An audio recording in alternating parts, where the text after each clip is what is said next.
Alright, so the next skill we're going to be looking at is called our blaster scoot. Despite having scoot in the name, it's going to be a little bit more like a touchdown round kick where we place our hand on the ground for stability as we perform our round kick in the front, stepping down to the other side. Let's see a couple of these in action before we explain them. And now let's get into how we can start from the ground up at learning this skill. When we begin, we're going to start with one of the ninja squats that we taught you guys a little bit earlier, okay? We're going to start by coming down low, bending both legs, and then extending one out to the side.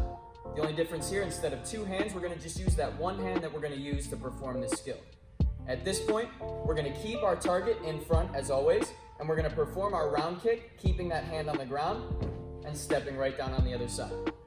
As we get a little bit more into this, we're going to try and add a little more speed. We're going to try and place our hand down a little closer to when our round kick is making that impact through our target, and then we're going to stand up nice and tall. Notice here when you watch him do this blaster scoot, just like we do in our scoot, we're going to use that hand not only to keep us nice and balanced, but also to push through the floor to stand up all the way on our feet when we finish.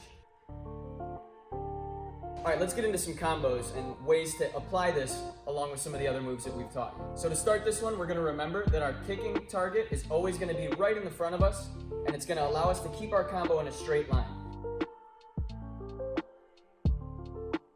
Very nice. And what you can also see about this combo is when he does his blaster scoot nice and high, even though his chest is low, he can come around with the front sweep, giving different levels of kicks in that same combo.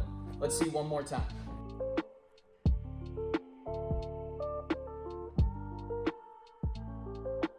And let's just take this to one more application just so we can get a little bit of a different skill set put together, okay? This time we're going to do our blaster scoot and we're going to combine it with a regular scoot.